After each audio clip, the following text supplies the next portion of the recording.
पूरी दुनिया एक तरफ कोरोना वायरस के कारण जो समस्या पैदा हुई है,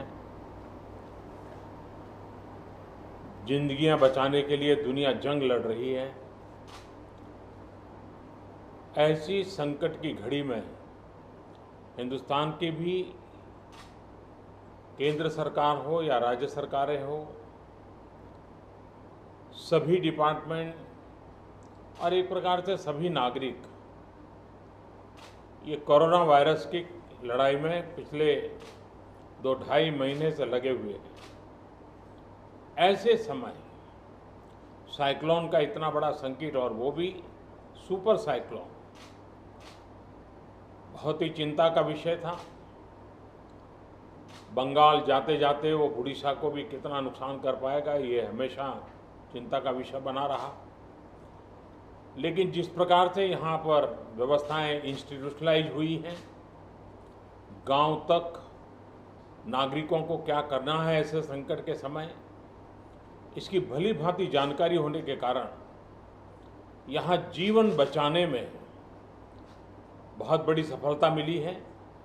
और इसके लिए उड़ीसा के नागरिक, उड़ीसा का प्रशासन और उड़ीसा के मुख्यमंत्री श्रीमान नवीन बाबू, उनकी पूरी टीम अभिनंदन के अधिकारी हैं।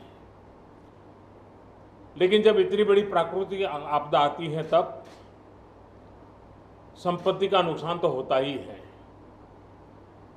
पश्चिम बंगाल की तुलना में उड़ीसा में उतना नुकसान नहीं हुआ है, लेकिन जाते जाते भी वो पूंछ पटक करके तो जाता ही है ऐसे प्रकार का संकट। और इसलिए हाउसिंग में, एग्रीकल्चर में, पावर में, कम्युनिकेशन में, इंफ्रास्ट्रक्चर में जो नुकसान हुआ है, तो मैंने आज पूरा डिटेल रिव्यू लिया है।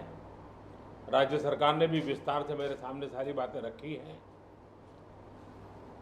यहाँ की सरकार की व्यवस्था की तरफ से बहुत ही जल्द उसका आकलन करके रिपोर्ट भारत सरकार को मिलेगी।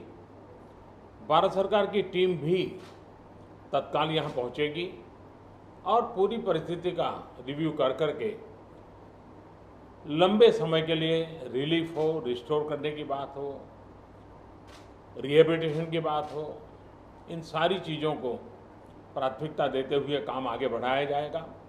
लेकिन तत्काल आवश्यकता को ध्यान में रखते हुए भारत सरकार की तरफ से 500 करोड़ रुपया एडवांस व्यवस्था के रूप में देने का हमने निर्णय किया है। और बाकी आवश्यकताएं एक बार कंप्लीट सर्वे होने के बाद, रिहेबिलिटेशन की पूरी योजना बनने के बाद भारत सरकार भी कंधे से कंधा मिला करके ओडिशा के विकास की यात्रा में और इस संकट की घड़ी से बाहर निकलने के काम में पूरी तरह मदद करेगा। बहुत बहुत धन्यवाद।